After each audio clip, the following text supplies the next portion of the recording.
Good morning, Coasties, and welcome to Rhema CC. It's awesome to have you guys joining us this morning.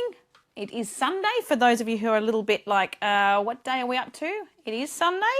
I know that some weeks can be a little bit like that. It's sort of, where are we at and what's happening and all that sort of stuff. My week was a little bit like that last week. I couldn't work out what day we're up to, but eventually I sorted it out, and thankfully for you guys, I remembered that on Sundays, that's where we kind of catch up. So welcome to another fantastic week. I'm hoping it's another fantastic week for you. I hope that if it hasn't been a fantastic week, that I hope that you've been able to kind of grab a moment just to sort of sit with it and be okay with it. And to remember that God's in control regardless of what the weeks look like. Each day can be a bit of a, you can have those sort of feathers ruffled from time to time, but that God still knows what he's doing even amongst all of that stuff. So yeah, regardless, I hope you're just okay. I hope that you're content in the moment and that things are looking up if they haven't been great, and if they are looking fantastic, that they continue to climb and continue to look fantastic. Guys, we were just listening to Still by Amanda Cook. And it's actually a really good place for us to start. So we have been talking 7 deadly sins over the last few weeks, and today we are actually covering wrath. So that's a big one. And what does that have to do with still? Being still, I think, is actually one of the it's one of those things that when we're reminded to sort of be still and just remember that God is in control, sometimes it can just be that sense of calm and comfort and support. I know this is kind of derailing a little bit, but I know my husband and I went on a paddle boat. It was actually down at, I think, Avoca. I'm assuming they still do the paddle boats down there. I don't know, but I know this is going back years ago. We were down there and we had hired some paddle boats at one time, and it was actually a weekend away. We had our first, it was when we first were moving up here, so we were getting a feel for the area itself, and on our way back down to Sydney, we stopped and we grabbed a paddle boat and we got out. And you guys, if you've done the paddle boat thing, you know that you go and your legs are kind of spinning around, and it's a little bit chaotic. Sometimes you kind of look at your spouse and you think, oh my goodness, how did I get stuck in the boat with you? My husband and I have had several experiences like that. We are not really that great a team when it comes to things like that, but we do love each other. Even if we want to throttle each other in the moment, we don't. We restrain ourselves and we just kind of go, I will just probably not come on the boat with you again for a few years. Yes, that recovery time is always good to better spend some time apart, and then we can get back to it after a few years' time. But this one particular day, I know that we were actually getting along, and we were out and we were both paddling with our, getting our feet going, and then I just stopped. And this is at a time in my life where everything was really crazy. It was just so chaotic and just full on. I was pretty overwhelmed with stuff. And I remember just looking at my husband. My husband he's not as spontaneous as what I am when it comes to things like that. I tend to notice God in the ins and outs of, just everyday sort of stuff. And I just stopped and I just said, just stop for a minute, just stop. And he's kind of like, what are we doing here? And I said, just listen, there is just nothing. Everything is just completely calm. There was no water splashing. There was it was just perfectly still. And I said to him, this is one of those moments that I just remember that we are told to be still and know that he is God.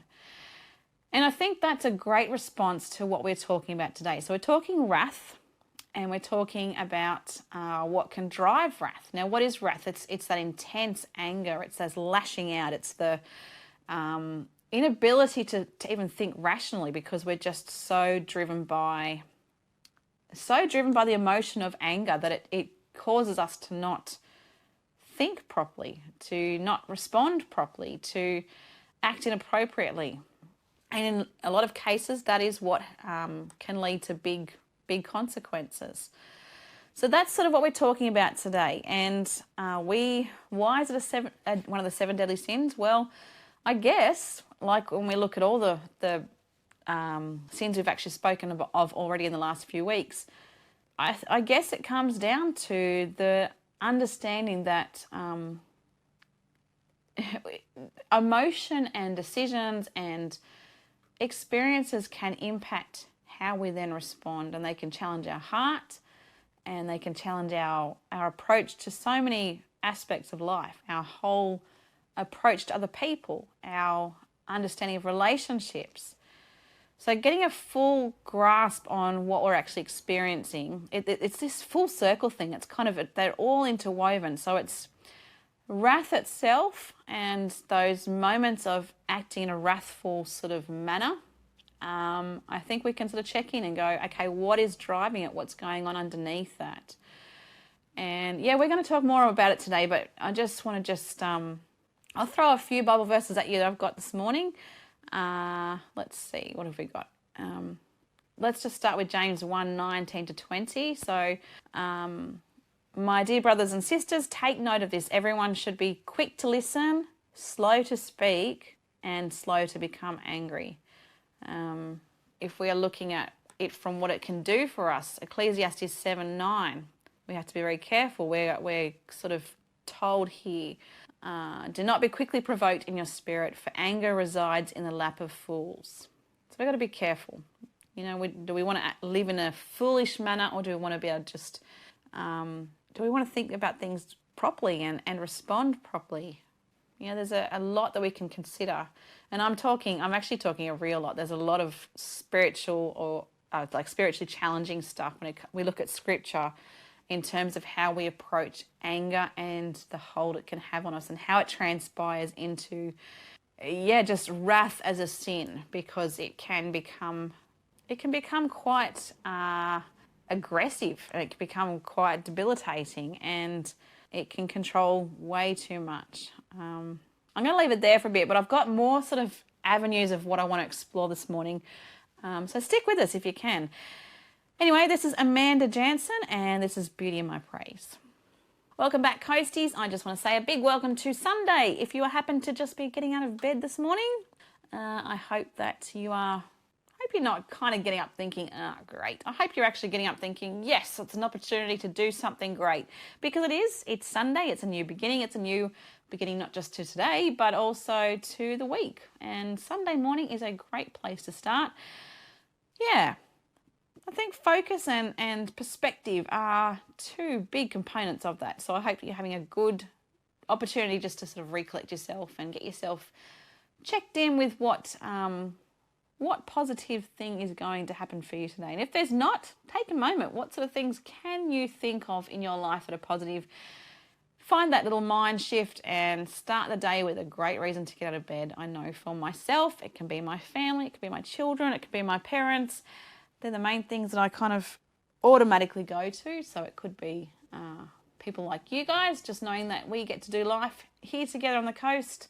Make a list. You know, when things are a bit tough in the mindset, make a list. Prove to yourself you've got something to get up for today, because you do, and it's very cool that you do. Guys, we're talking wrath today. So we are talking, we're talking about that element of anger that transpires into a point where we can't kind of work out what's anger and what's just who we've become. Obviously for me, I've worked in lots of different settings where I've sort of spent lots of different times talking about real stuff. And this one's a bit of a heavy one. I think what we're seeing play out across our nation at the moment in terms of our response to family and domestic violence. I think it's really encouraging that we're talking about it. I hope and pray that we can find really smart ways to maneuver through it and work out appropriate responses. But I also want to sort of tap into something that it doesn't get spoken of too often, but I actually think it's quite critical. And that is in terms of our families, our own family. Now, a few weeks ago, I spoke about how important it is to have, for us to be strengthened as individuals, because as individuals, we then go on to have better relationships with our spouse. And then in turn, we have better relationships with our families. And with our families, we have better relationships with our community. With a stronger family, we're sending our kids out with an understanding of how the world is supposed to be. And they are the hope of the future. They are the hope of what is to come.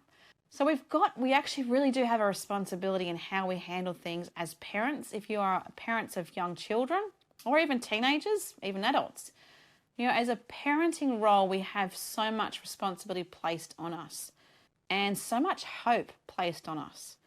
Now, in my family, I would say that I have probably learned to tame my sense of irritability over the last probably 15, 20 years. It's definitely been something that I can kind of grasp hold of and sort of, I used to describe it as passionate, but I don't know that my husband saw it the same way. I was passionate about things, so I would make sure other people knew that I was passionate about that. I wouldn't say that I've ever really I've really struggled with anger. I don't think I have, but I know that I can, I know that I could have in the past been a little bit, what's the word I'm trying to look for? I'm trying to choose wisely, but I can be very, let's just say passionate. That's the best way I can explain it, because I'm quite likely to speak up if I'm not comfortable about something. And depending on who the person is, if it's my husband or my family, they're more likely to hear exactly how I feel about it. If it's for others, I can be very restrained and very, guarded in what other people see. So I know that anger itself can be something that we can control.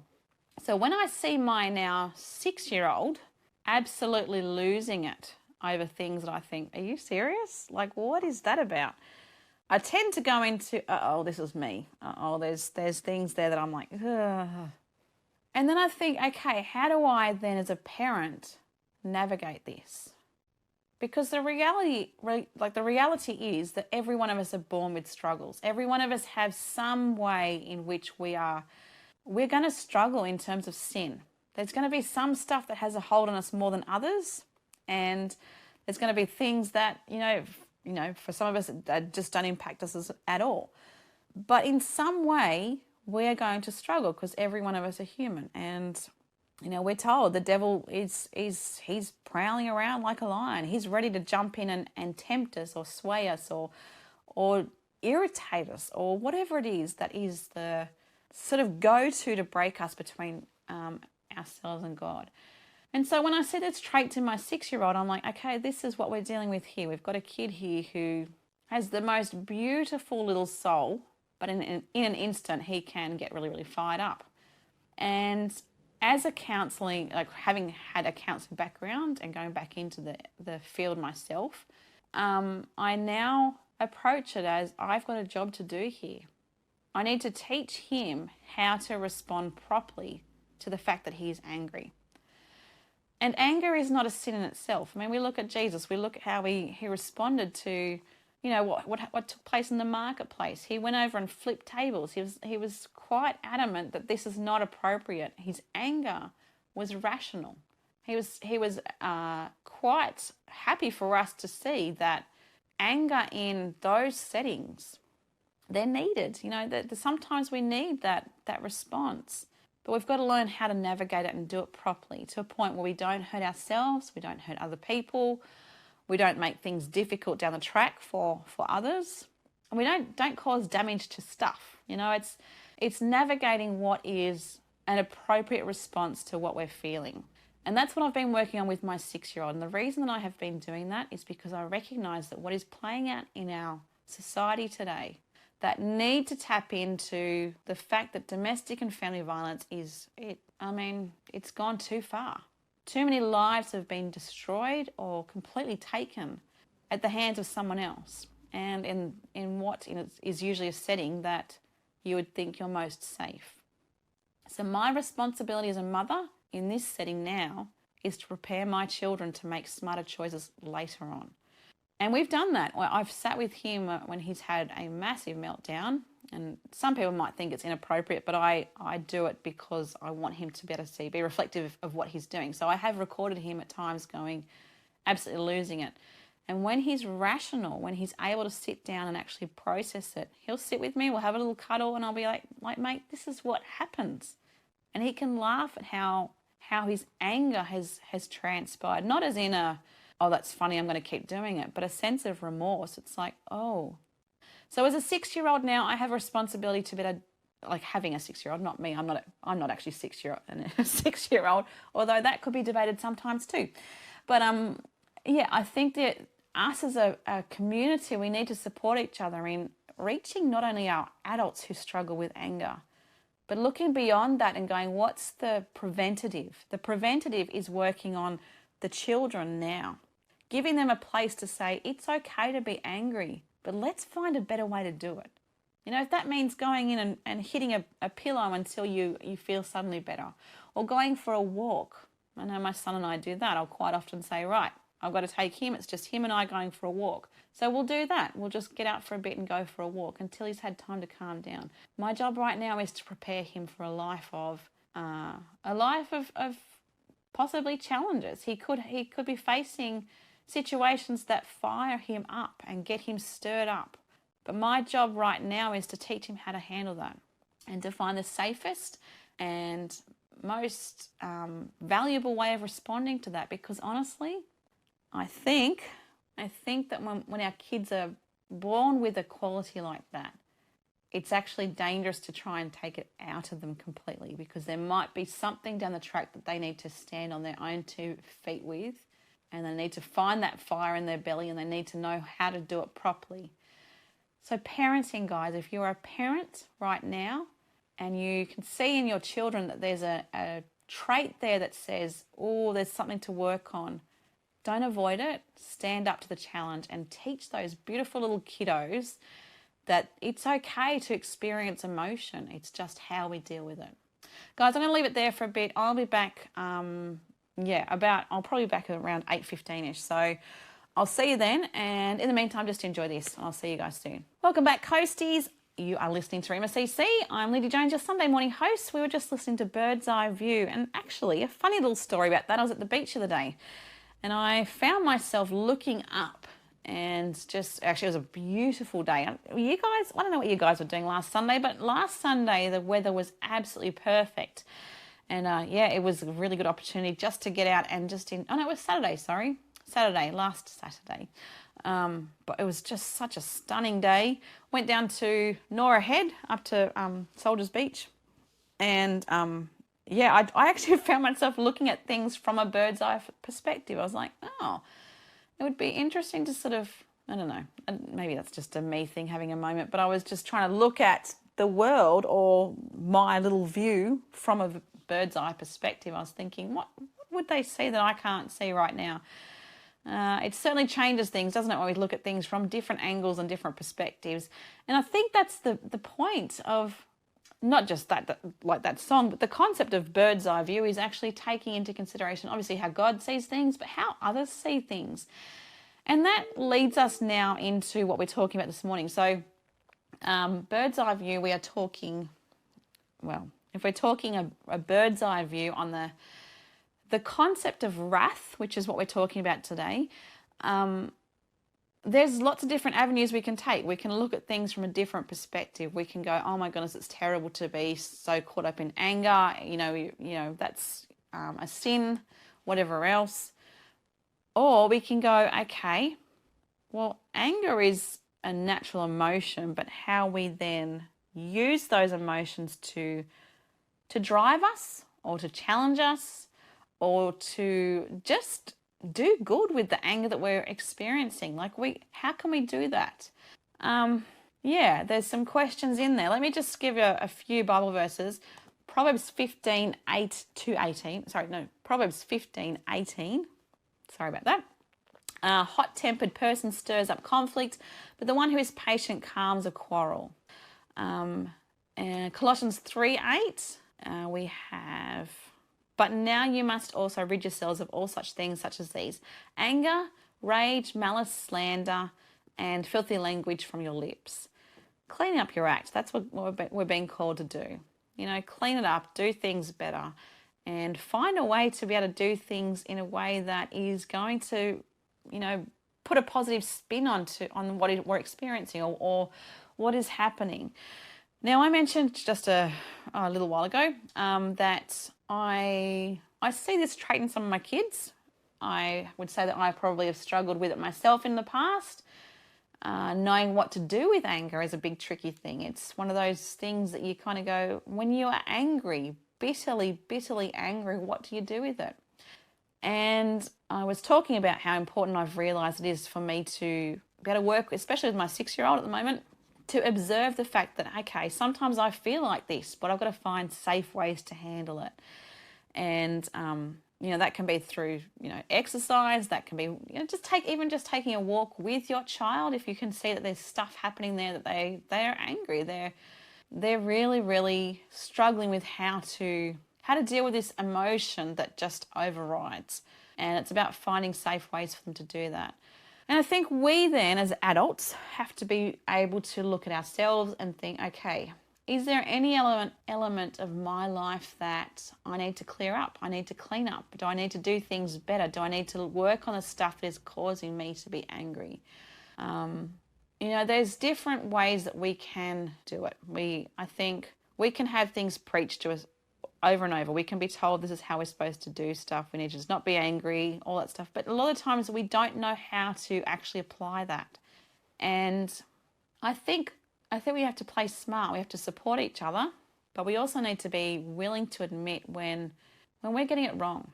Now, I've spoken before about the fact that I have worked with perpetrators of domestic violence, not intensely, and it was more a case of that was more of the package of what I was dealing with. It wasn't specifically working with issues of domestic violence. So my spin on this is a little bit different to those who probably work with it full time.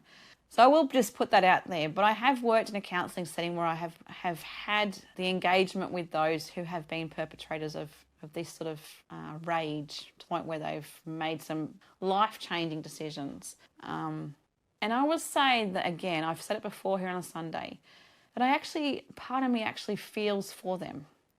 And I know that some people might gasp at that, but I just think for me to look at them and to hear their world and the upbringing that they've had and the experiences that they have had, and to not question why they are angry based on those experiences. Now, this is not everyone, I know that. But to hear their story and to think, I guess a lot of the time, I'm not excusing any kind of, any kind of harm to anyone else, not in any way. But what I'm saying is when you hear their stories, all of a sudden you kind of go, I can see why you are an angry person. I can see why you are so caught up in and consumed by anger. Because anger is actually a cover-up for the hurt that we hold. And when you are working with people like this, or maybe yourself, maybe you recognize you are an angry person, when you really dig deeper and you really stir things up, when you go to the deepest part of your soul and you kind of can work out why you are carrying the burdens that you are, why you are carrying the hurt or the anger that you are, then that little person there, that often in this case, it could be as a child, that person there never got the healing that they needed to. So anger is a no-go. Anger to the point of harm is a no-go. It's not okay to be physically, emotionally, psychologically, spiritually, even financially. There is no excuse for being an angry person to the point where we control. None at all.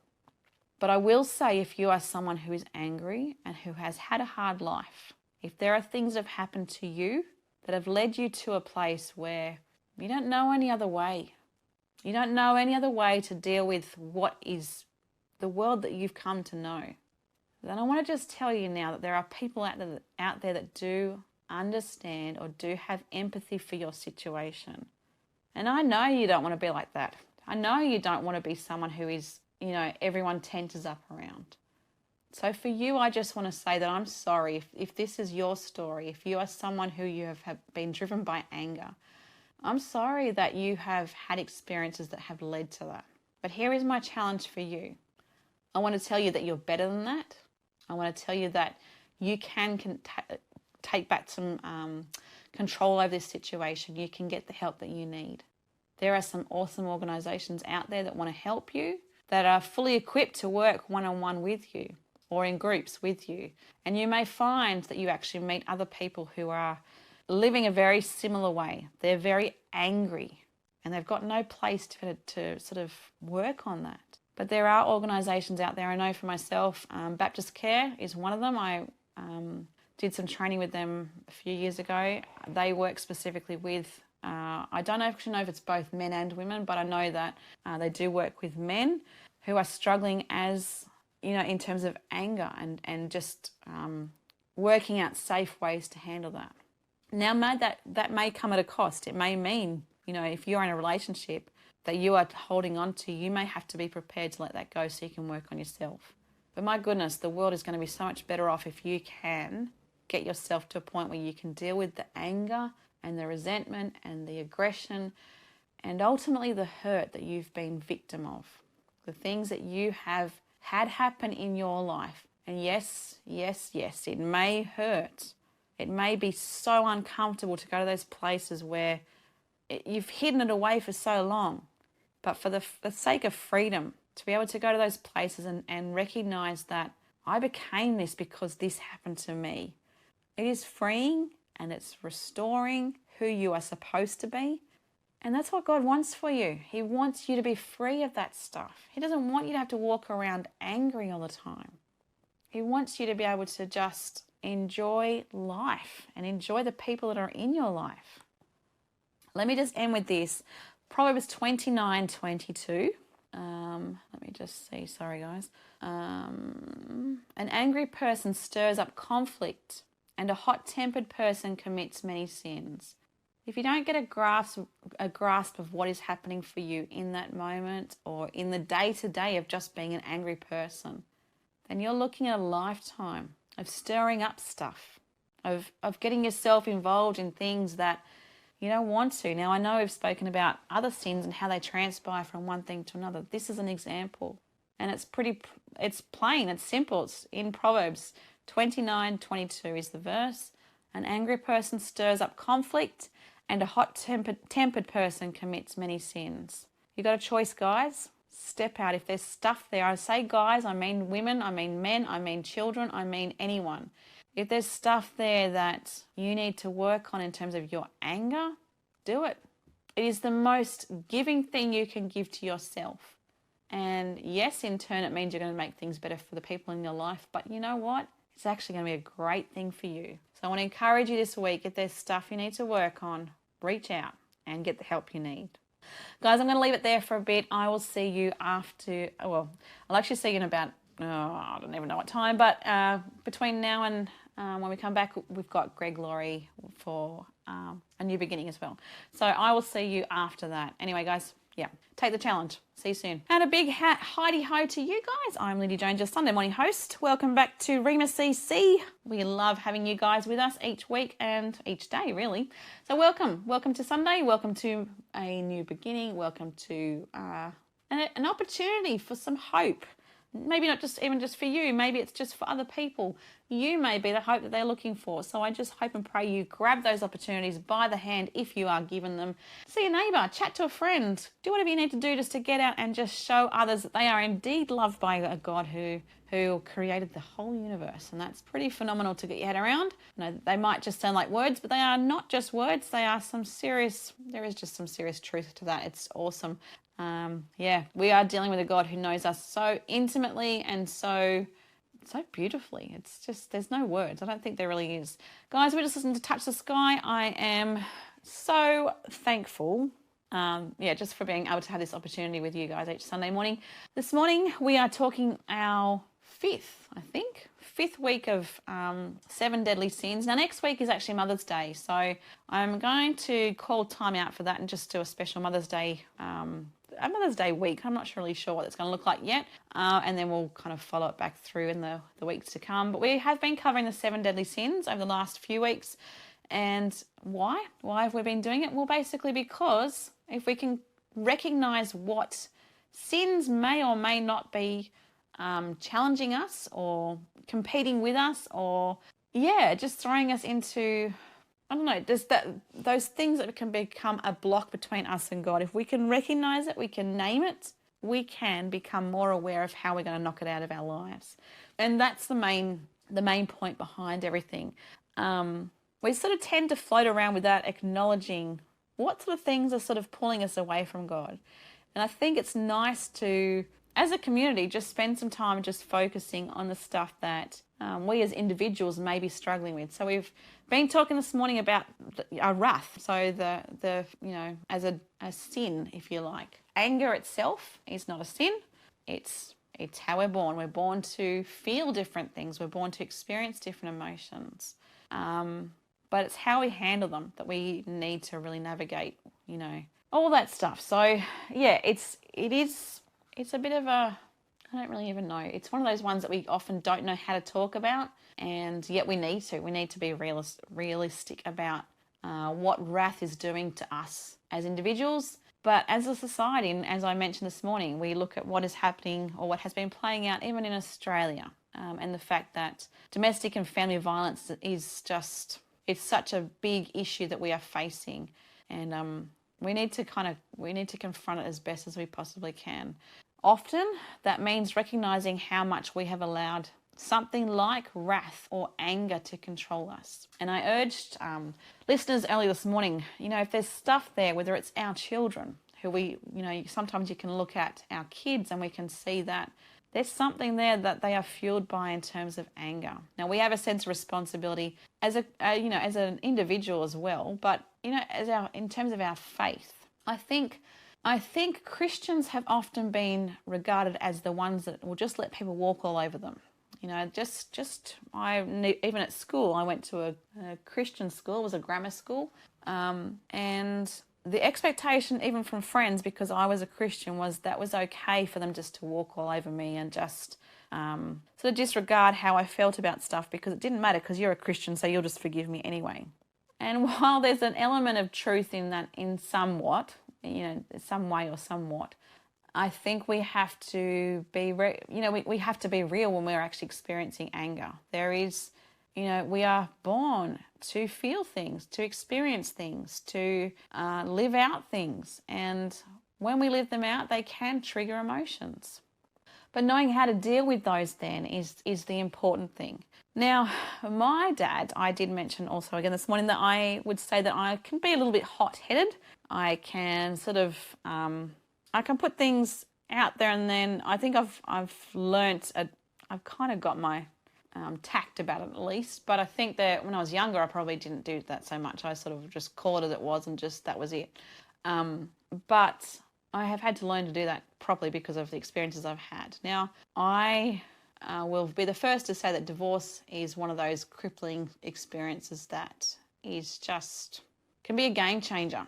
And your whole life then changes again after you think that, this is how we're doing things, but then the plans change because of someone else or because something happens or whatever. The marriage you thought you had, when it slipped from beneath you, all of a sudden there's all these elements of grief and there's sadness, and you bet there is anger. So I use that example right now talking about anger as a life situation where for me, I had to be challenged by it. I had to work out how I was going to handle that. And particularly when things, when you can see the other person is moving on, you're kind of going, hang on, here, I'm over here still trying to work things out. But I know I had to learn, when I was going through my own divorce, I had to learn safe ways to deal with that. And for me, writing, I didn't realise had become, over time I'd sort of pulled away from it, but I love to write. And so one day I found myself writing a letter. And I wrote a letter. I'd write plenty of letters to God. I would give that, completely as honestly as I possibly can. I was as raw and as real as I possibly could, because I needed to put it down. I needed for what I felt to go somewhere, and that's dealing with the anger. It's acknowledging what I'm feeling and saying I've got to do something with this. I also wrote a letter to my then husband that I had absolutely no intention of giving to him, but I needed to put it somewhere. And there is some power in that, guys. When you've got anger driving who you're becoming, when it can transpire to the point where you find yourself snapping at people over things that don't matter, or you find yourself irritated by situations that you couldn't care less about. When there's things fueling for you that you're responding in a way that you're going, this is out of character for me. I'm not coping as well as what I normally can. Now, again, that can go into mental health issues that, that can be elements of depression and stuff like that. Particularly if we're talking anger, it can be a very male-dominated response. Doesn't have to be, but it can be. But I know, if we go back to this example with the letter, I had to find a safe way to put down exactly how I was feeling somewhere. Now, I was in counselling at that time and all sorts of things. No one had urged me to do that, but I had to find a way that suited me, that worked with my ability to really grasp what I was going through, the experiences I'd had, the consequences of that, how things were tough. I had to be real and raw and go there. I want to encourage you, if you're someone who is battling with that stuff right now, find a safe way to do it. Now, that might be through friends. That might be sitting down and having a whinge session. That might be, and say, I would try and find someone who's safe to do that, because you do need to find a place to just go, this is my world at the moment. This is what I'm feeling, what I'm experiencing. It may be getting back to the gym, find something in the gym that you kind of go, I need to punch that punching bag. I need to find a safe way to do it. It may be running hard, using that excess energy. It may be sitting there with if you're a musician, finding some way through your music or through your poetry to write and go to those places that say, I'm angry, I'm bitter, I'm resentful, and then be willing to go deeper. What's underneath it? I'm hurt. Someone's let me down. My dreams are shattered. Oh, okay, that makes sense because this happened and then that happened and then, find ways.